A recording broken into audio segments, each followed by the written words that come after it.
venimos a instruirnos, le pedimos al Señor que en esta mañana nos abra nuestro entendimiento, nuestro conocimiento, pero sobre todo que ponga en nosotros corazones humildes, capacitados para poder recibir la palabra.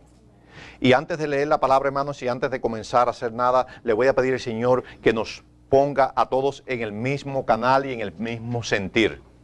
Porque una iglesia fuerte y poderosa es la iglesia que está en un mismo sentir. El mismo sentir que debemos tener en esta mañana es de recibir la palabra, de absorberla, pero de decirle al Señor, Señor, haz conmigo lo que yo escucho en la palabra. Santo es el Señor. Padre amado, te doy gracias por este momento, Padre amado, Señor. Te pido por la palabra que ha de ser dada, Dios amado, Señor. Te pido, Señor, que cada uno de mis hermanos, Señor, quite de su mente, Señor, todo lo que impida, Padre amado, Señor, recibir esta palabra que nos va a hacer crecer, que nos va a hacer, Padre Santo, Señor, ser mejores cada día, Señor. Quita todo espíritu, Señor, que venga en contra de la palabra, Señor. Pasa carbones encendidos por mi boca, Dios amado, que no salga de mi boca palabra de hombre, Dios amado, sino palabra tuya, Padre amado, Señor, que es la que tiene el poder, Señor, para cambiar al hombre, Señor. Te pido, Dios amado, Señor, que salgamos de este lugar, Señor, llenos, Padre Santo, de tu sabiduría, Señor, y que tu entendimiento nos sirva, Padre amado, para ser diferentes cada día, Padre. En el nombre poderoso de Jesús te doy gracias, Señor, y me presento delante de tu presencia para que tú hagas conmigo tu santa voluntad. En el nombre de Jesús. Amén y amén. Vamos a comenzar, hermano, el segundo servicio del año y vamos a darle continuidad. Estamos estudiando, hemos comenzado ya por un periodo bastante largo acerca de las 7 iglesias de Asia Menor. Estas iglesias las estamos estudiando porque está en el libro de Apocalipsis, que es un libro de revelación, el cual nos enseña a nosotros los últimos tiempos. Hemos tocado varios puntos acerca de estas iglesias porque cada iglesia representa una iglesia actual. Esta es la base por la que estamos usando.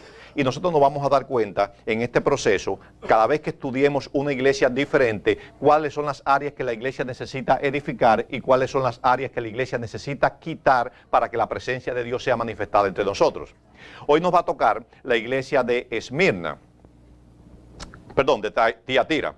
La iglesia de Tiatira. La iglesia de Tiatira, primeramente tenemos que traer a revelación que podamos ver que es una iglesia que está también de la misma manera situada en Asia Menor, a unos 35 kilómetros de la iglesia de Pérgamo. Estudiamos, cuando las iglesias están cercanas, yo le voy a pedir a mi hermanita Génesis que por favor vaya activando la pantalla. Cuando las iglesias están cerca, tienden a influenciarse unas con otras. ¿Por qué? Porque las doctrinas se expanden. Esta iglesia actualmente está ubicada en un lugar que se llama Akhisar, existe en Turquía, y el país existe y es hacedor de la misma base bíblica que tuvieron ellos en la antigüedad. Eran comerciantes, eran artesanos, eran personas que hacían artes manuales. En la actualidad, esta ciudad, si pueden ver las iglesias, todas están cerca unas de otras. Quiere decir que tenían comunicación, y las iglesias que tenían comunicación en ese tiempo tenían también la sana doctrina, pero también tenían doctrinas de pecado. Y nosotros como iglesia tenemos que ser cuidadosos de no contaminarnos. ¿Por qué? Porque la base bíblica está en la palabra y tenemos que ser hacedores de todo lo que está en la palabra. Esta iglesia antiguamente era una iglesia, de todas las que vamos a estudiar, es la iglesia que más pecado tenía dentro de ella. De las 7 iglesias, la iglesia más pecadora era la iglesia de Tiatira. Y vamos hoy a definir por qué razón el Señor hace mención a esta iglesia acerca de sus defectos. Y esos defectos que había en esa iglesia, lo hay hoy en esta iglesia. Y lo hay en la otra iglesia. Y lo hay en todas las iglesias, porque la iglesia es una diversidad de personas que venimos al Evangelio tratando de sacar de nosotros todo aquello que en el mundo hemos adquirido para santificarnos y para hacernos mejores cada día. ¿Cuánto me dan un amén, hermanos? Así que algo de esta iglesia quizás podamos ver en esta iglesia, pero en el nombre de Jesús, todo lo que nosotros recibamos el día de hoy, que nos demos cuenta a través del Espíritu Santo que no es bueno para nosotros, nosotros vamos, en el nombre de Jesús, vamos a dejarlo fuera hoy en este lugar. Santo es el Señor. Vamos a ir al capítulo 2, versículo 18, y vamos a estar leyendo del 18 a el 20. ¿Por qué no vamos a leer completo? Porque queremos detallar la palabra y poder entender paso a paso lo que el Señor quiere decir en su palabra. ¿Qué dice la palabra de Manicel, por favor? Apocalipsis 2:18. Y escribe al ángel de la iglesia en Tiatira, el Hijo de Dios, el que tiene ojos como llama de fuego y pies semejantes al bronce bruñido, dice esto. Un momento, hermano Isel. Antes de proseguir, vamos a hacer una parada y vamos a darnos cuenta que en el libro de Apocalipsis, la única vez que vamos a encontrar la definición donde el Señor dice el Hijo de Dios. Usted puede leer el libro de Apocalipsis completo y jamás va a encontrar esa definición nuevamente. El Hijo de Dios. Por eso nos damos cuenta claramente que el libro de Apocalipsis es totalmente puesto por el Señor. Dice el Hijo de Dios. ¿Quién le dio la revelación a Juan? El mismo Jesús. El mismo que nos da la revelación a nosotros el día de hoy. Santo es el Señor. ¿Qué sigue diciendo la palabra, hermano Isel? Yo conozco tus obras y amor y fe y servicio y tu paciencia, y que tus obras postreras son más que las primeras. Un momento, hermano Isel. Pasando hasta el versículo que hemos leído, vamos a definir primeramente por qué el Señor dice, el que tiene ojos como de fuego, como llama de fuego. ¿Qué representa el fuego? ¿O cómo Dios hace mención del fuego? ¿O qué es el fuego a través de la palabra? El fuego limpia de pecado. El fuego es la presencia de Dios. El fuego representa cuando Dios quería llamar la atención de alguien, muchas veces se manifestaba en fuego. Pero el fuego en este momento, si nosotros tomamos esta iglesia, nos vamos a dar cuenta que el Señor hace algo más, un hincapié mucho mayor acerca del fuego, que no es lo que Él ha hecho en las otras partes en la palabra. Nos vamos a dar cuenta, hermanos, que el fuego consume el pecado. Y era una iglesia pecaminosa. El fuego consume, ¿el qué? El pecado. Vamos a ir al libro de Deuteronomio 4, 21 al 24. Deuteronomio 4, del 21 al 24.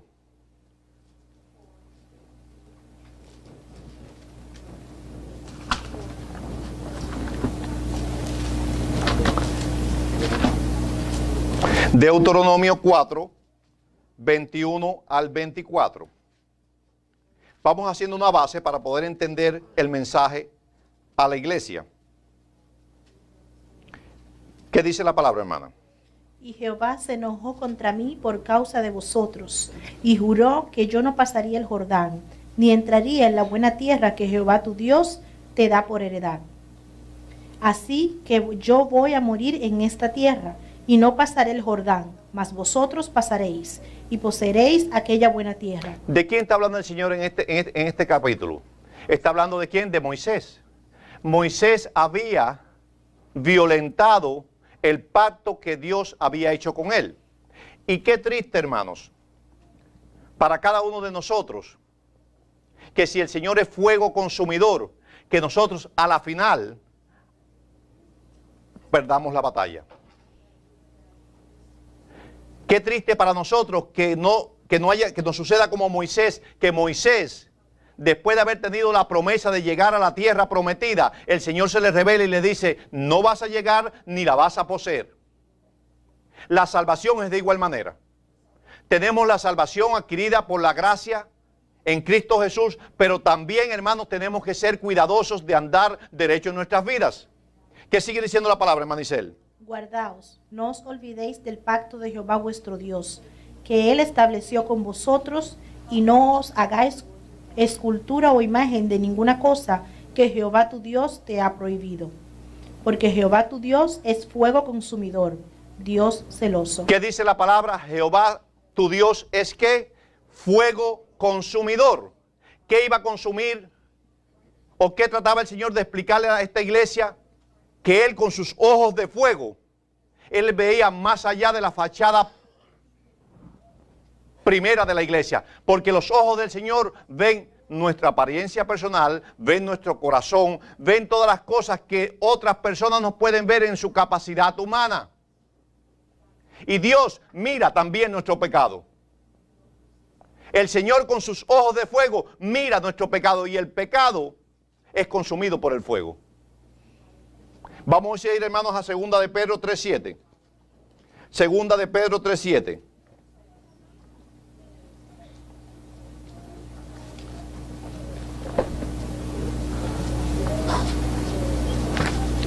Segunda de Pedro 3:7.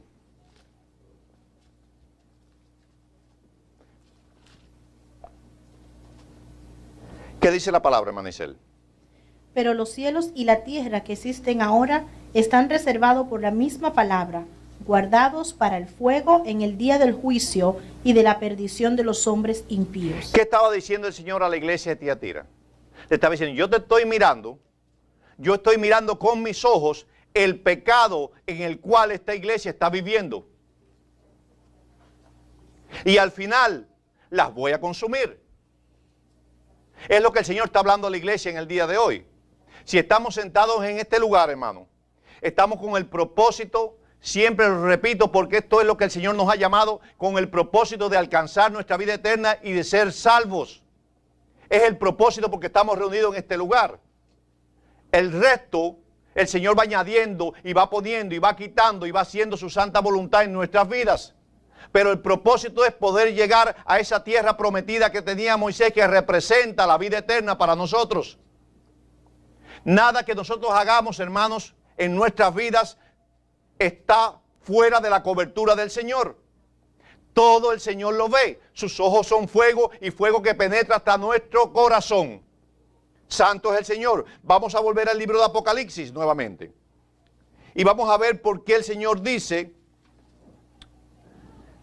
bronce bruñido. Si leemos nuevamente dice ojos de fuego y pies semejantes al bronce bruñido. El bronce el Señor lo identifica en este versículo bíblico porque era algo muy conocido para el pueblo antiguo. Con el bronce fabricaron ellos las bases para el templo. La serpiente que fabricó Moisés era de bronce.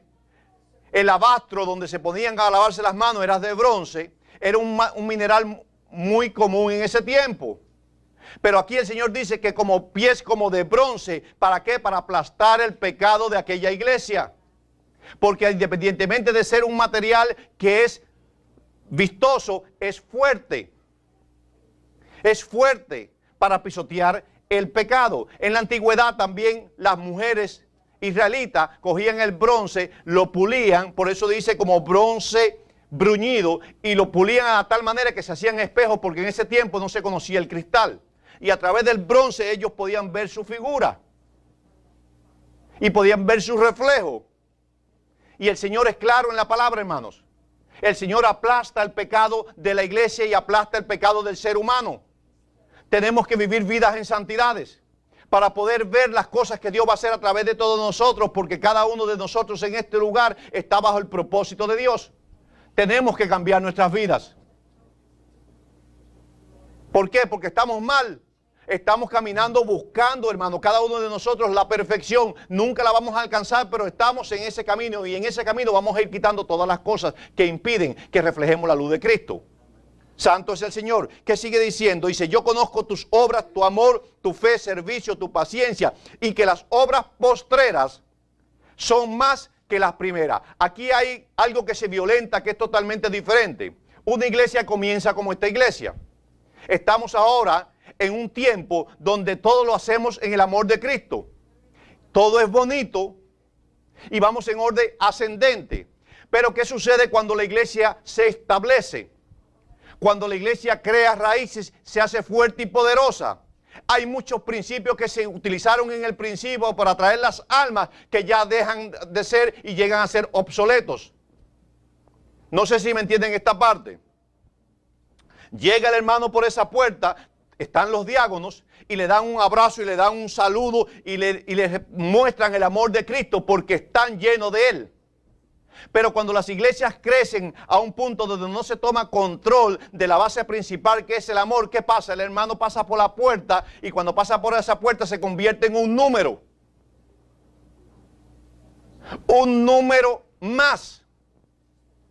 Y eso no es lo que la palabra de Dios nos enseña. La palabra de Dios nos enseña a nosotros básicamente que tenemos que ser un cuerpo unido en Cristo Jesús. Y un cuerpo es codependiente de la otra parte del cuerpo. Somos necesarios unos a los otros. Y el mismo amor que nosotros queremos recibir del Señor, tenemos que darlo en la iglesia a cada hermano que llega a la congregación. Eso es lo que nos va a hacer a nosotros fuertes, porque los visitantes que nos visitan hoy, si ven el amor de Cristo en nosotros, quizás decidan establecerse en la iglesia. Pero si uno de los visitantes que nos visita por primera vez en el día de hoy, ellos vienen hoy, el día de hoy, a observar. Todo el que llega a una iglesia llega con el propósito de observar primeramente quiénes somos, qué hacemos, qué predicamos, cuáles son nuestras bases bíblicas y a dónde nosotros queremos ir. Si ellos escuchan de nosotros algún comentario, algún mal hecho, algo que es mundano, automáticamente nos identifican como personas mundanas, aun siendo nosotros un pueblo de Dios. Y eso es lo que el Señor está llamando a una iglesia que viva en santidad. Amén. ¿Qué sigue diciendo la palabra, hermano Isel? Pero tengo unas pocas cosas contra ti, que toleras que esa mujer Jezabel, que se dice profetiza, enseña y seduzca a mis siervos a fornicar y a comer cosas sacrificadas a los ídolos. ¿Quién era Jezabel? ¿Quién fue Jezabel y por qué el Señor habla de Jezabel? En el Antiguo Testamento vamos a ver físicamente quién fue, pero Jezabel, aparte de representar a una mujer, es un espíritu. Es un espíritu, porque todo lo malo que llega al hombre es espiritual. Si usted mira en mi hermano o en mi hermana una dificultad o un problema, usted no está crecido espiritualmente todavía. Porque nosotros somos el vaso y el espíritu que mora en nosotros es el que representa qué está viviendo dentro de nosotros. Si somos espirituales, tenemos que dar los frutos del espíritu.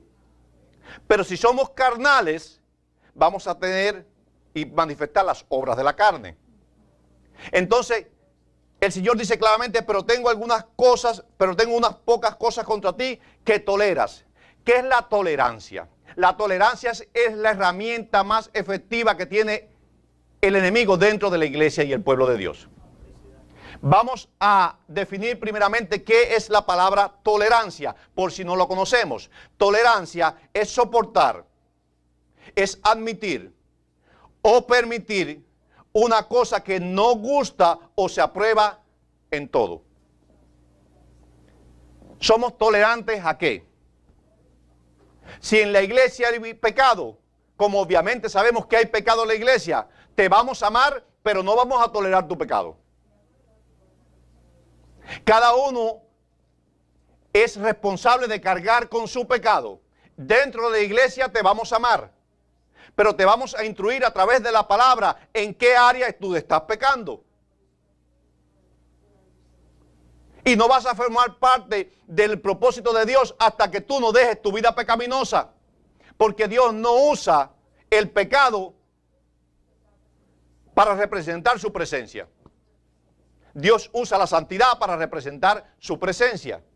¿Qué tenemos que arreglar nosotros el día de hoy en nuestras vidas? ¿Qué necesitamos nosotros poner delante del Señor en el día de hoy para que el Señor haga con nosotros su voluntad? Mientras nosotros, hermanos, soportamos el pecado en nuestras vidas personales, estamos alejando a Dios de nuestras vidas. Porque eso se llama libre albedrío. Tú tienes la condición, yo tengo la condición de vivir el tipo de vida que yo quiera. Vamos a seguir compartiendo en el mismo lugar. Vamos a seguir caminando buscando al Señor. Pero el día que Cristo venga, si viene el día de mañana y tú estás en pecado, tú sabes claramente que perdiste el gran premio. ¿A quién le está hablando el Señor? A esta iglesia el día de hoy. Me está hablando a mí primeramente. Que si hay algo pecaminoso en mi vida, que yo lo saque. Que yo lo saque. Ahora, tú tienes el derecho y todos tenemos el derecho del día de hoy de definir y decidir qué vamos a hacer con nuestra vida el día de mañana.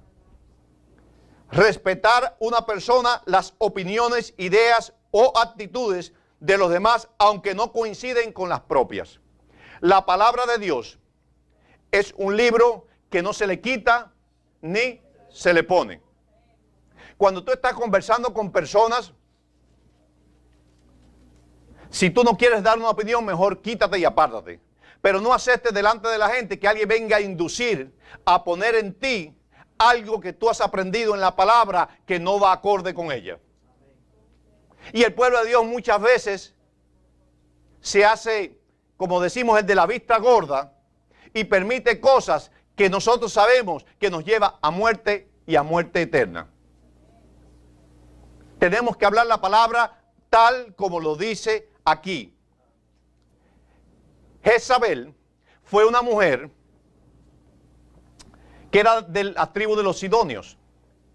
Salomón se casó con una de esas mujeres también. El pueblo de Dios estaba supuesto a casarse con las hebreas, personas de su mismo tribus. ¿Por qué? Porque sucedía en ese tiempo que las otras tribus tenían otros dioses.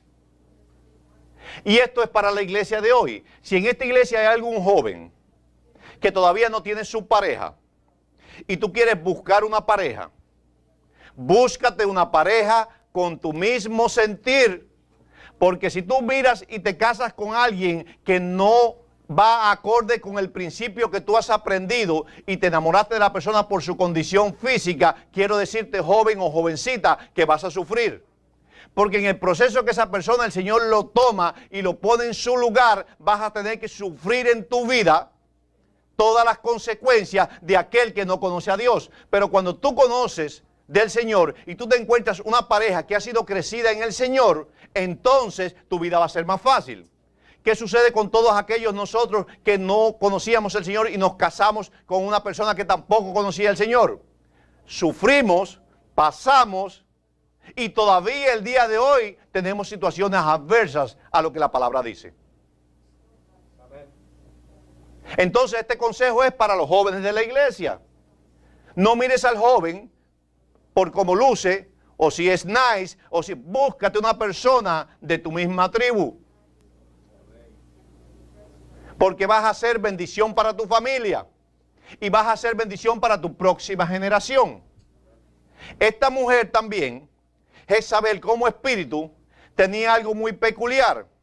Ella tomó control del reino. El juez, el rey, era simplemente una pantalla. Ahí se violenta el principio bíblico donde dice que el hombre es la cabeza.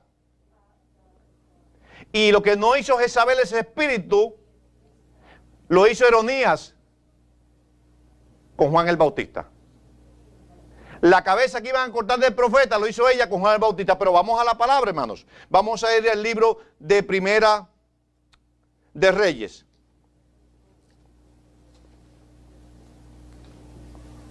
...16 al 29. Primera de Reyes, 16 al 29.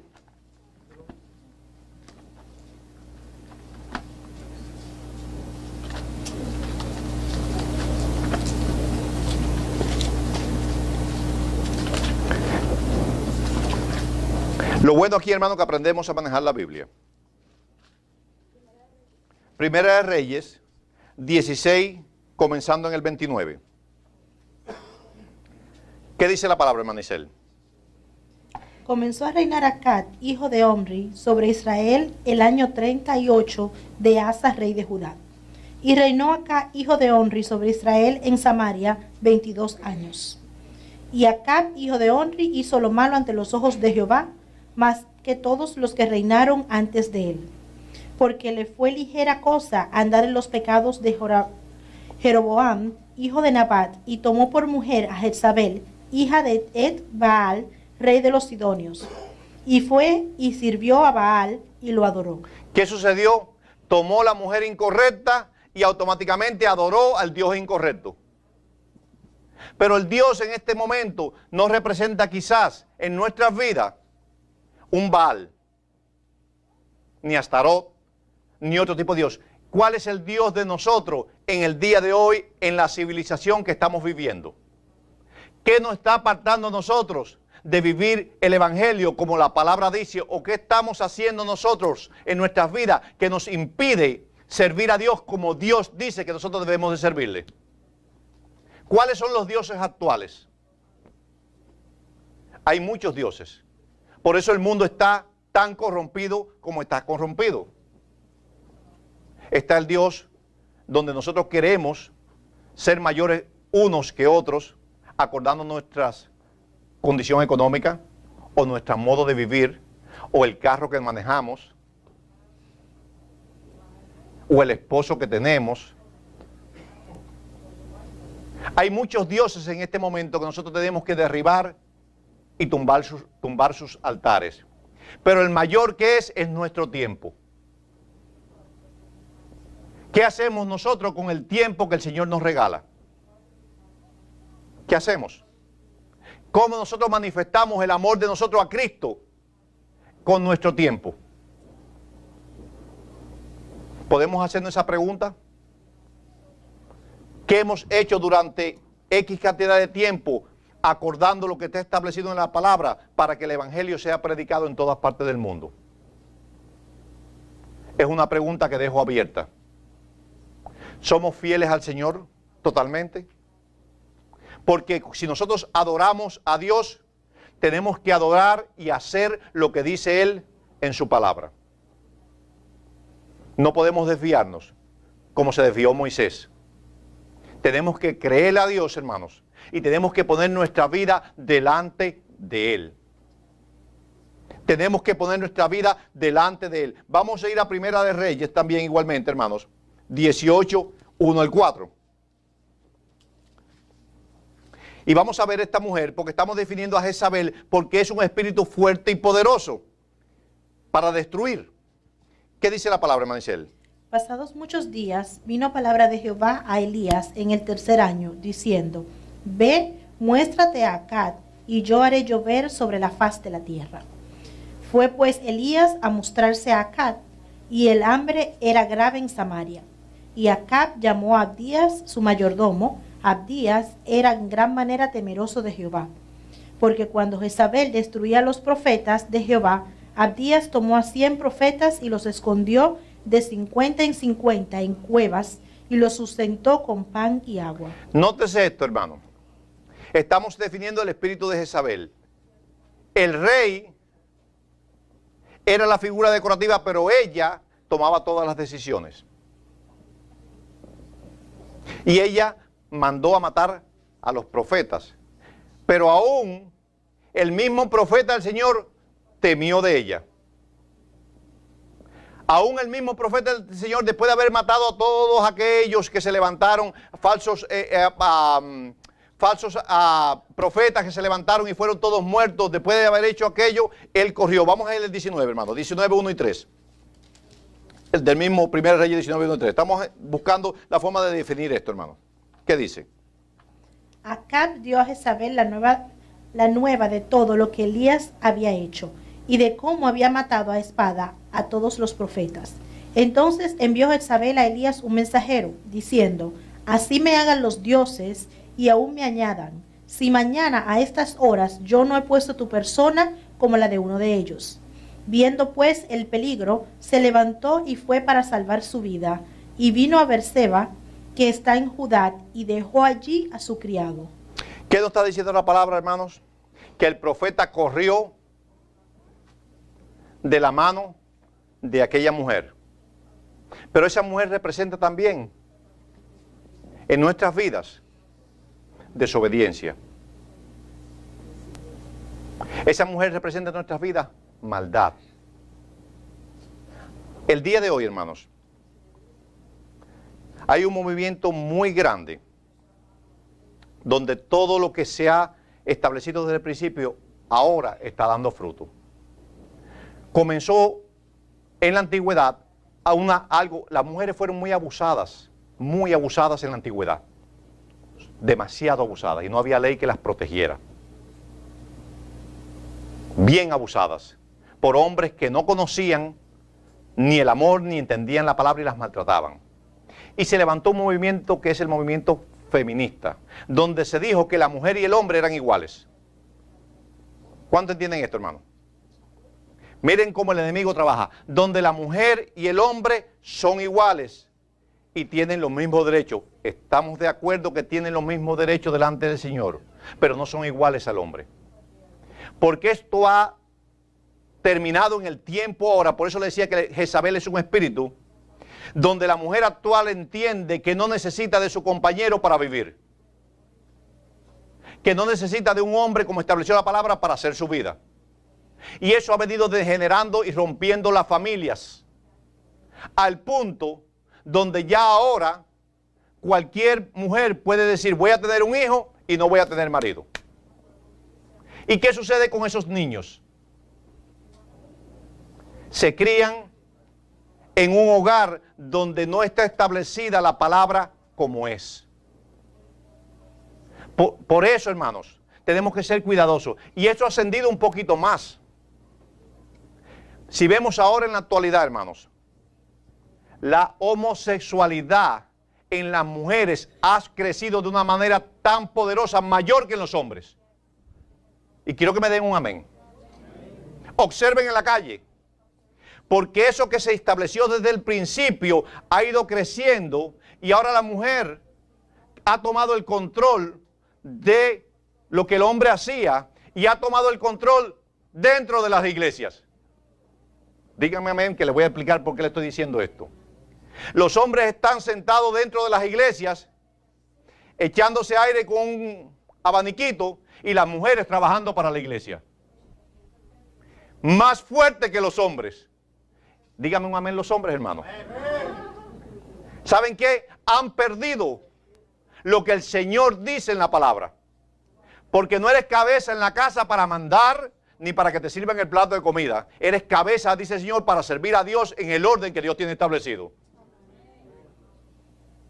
Y ese espíritu de Jezabel se manifestó por muchos años y ahora, en este punto, hemos llegado a donde la mujer ya no necesita del hombre. No, ahora ella con otra mujer confirma el núcleo familiar. Ya son matrimonios. Ya podemos ver dos mujeres en la calle normal, de brazos. Nada pasa. Muy normal. Y nosotros lo pediremos a nuestros hijos y decimos, son gay. No, son pecadoras. Llevando una vida de pecado. Y tenemos que a nuestros hijos enseñarles dónde ellas tienen que posicionarse en ese lugar. Porque yo no voy a acostumbrar a mis hijos de que dos hombres estén de mano ni que dos mujeres estén de mano. No lo voy a acostumbrar porque es pecado. Ya salió la ley. En la reunión que tuvimos aquí de líderes o de trabajadores, el día de ayer, ya la iglesia tiene instituido un papel que vamos a poner donde nosotros no aceptamos el matrimonio de homosexuales en esta iglesia. Puede venir cualquiera con cualquier forma de vida y sentarse ahí con respeto. Pero si alguien falta y violenta el pacto de aquí de esa puerta, lo sacamos para afuera. Que no confunda el enemigo, porque también puede venirse a sentar y abrazarse en la iglesia. Lo sacamos por esa puerta para afuera. Porque la casa de Dios se respeta. Yo escuchaba de unos pastores, de alguien que me comentó que se llegaron una pareja y se sentaron en la iglesia y estaban de romance dentro de la iglesia. Y mandaron, vamos a reprender no, lo sacamos por la puerta de afuera y reprendemos afuera. Pero aquí tiene que haber respeto para el Señor. Entonces ese espíritu que estamos hablando que había en esa iglesia está dentro de las iglesias, porque dentro de las iglesias se están casando las parejas con el mismo sexo. ¿Sí o no? Hay muchas iglesias. Entonces estamos viviendo los tiempos que vivimos en ese tiempo, lo estamos viviendo ahora. Existió un Sodoma y un Gomorra. ¿Por qué? Porque el pecado del hombre se hizo tan grande que Dios no pudo soportarlo y la venida de Cristo está cerca, hermanos. Porque ya el pecado está tan grande, se ha arraigado tanto, es tan natural que el Señor no va a permitir eso. No lo va a permitir, hermanos. Así por eso yo exhorto a la iglesia que estemos preparados, hermanos. Estemos preparados porque puede ser, como vimos en esa película donde el pueblo fue levantado y la iglesia hasta el pastor se quedó y todo el mundo se fue. Estemos preparados. No se preocupe por mí. Ni se preocupe por el pecado de su hermano, preocúpese que cuando Cristo venga usted se vaya.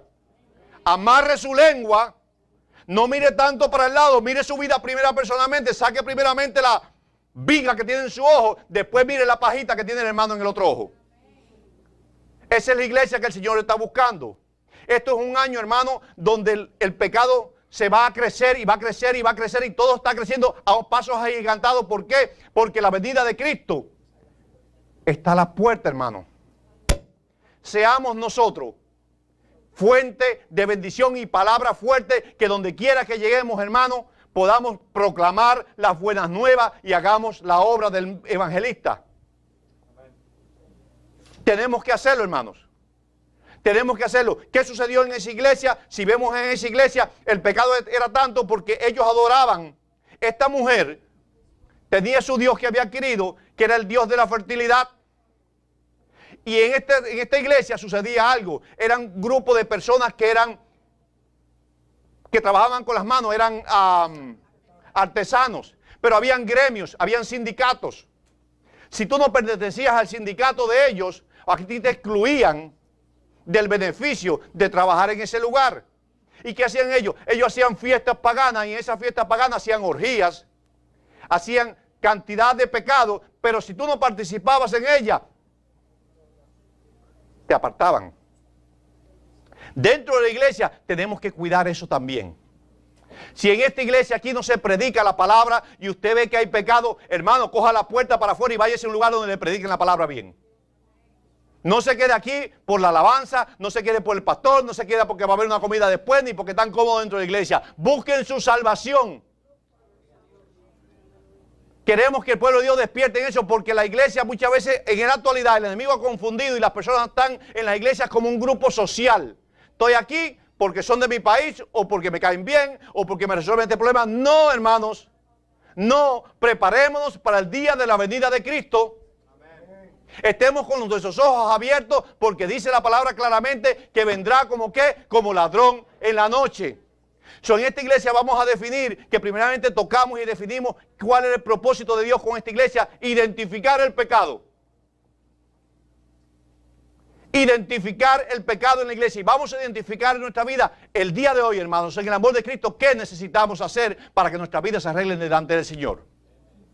Le vamos a dar la oportunidad en esta mañana, hermanos, a cada persona que está en este lugar. Hoy es un día de arrepentimiento. Hoy es un día donde el Señor ha marcado y ha enseñado y nos está hablando y nos está diciendo dónde está el pecado en mi mente, dónde está el pecado en mi corazón, dónde está el pecado en mis hechos, para que nos arrepintamos. Sin arrepentimiento, ninguno de nosotros, hermanos, vamos a alcanzar la vida eterna. Si usted está en este lugar, y le voy a pedir a cada uno de ustedes que incline sus ojos, hermano. Si usted está en este lugar en esta mañana, y usted llegó a este lugar y usted no conoce a Cristo como su Señor y Salvador, yo le voy a decir, hermanos, cómo usted adquiere ese plan de salvación. La palabra es clara. ¿Y cómo lo adquirimos nosotros, hermanos? Confesándolo con nuestra boca, arrepintiéndonos delante de Dios y arrepintiéndonos delante de los hombres. Si usted quiere aceptar a Cristo como su Señor y Salvador en esta mañana, yo le digo claramente, hermanos, que haga esta oración conmigo. Señor Jesucristo, yo reconozco que te necesito, reconozco que tú moriste en la cruz por mis pecados y mi salvación. Te pido por mis pecados, pensamientos y palabras y obras. Te abro las puertas de mi corazón y mi vida para que tú entres en mí y te conviertas en mi Señor y Salvador personal. Escribe mi nombre en el libro de la vida. Lávame, límpiame con tu preciosa sangre, Señor, y séllame con tu Espíritu Santo. Y haz de mí la persona que tú quieres que yo sea.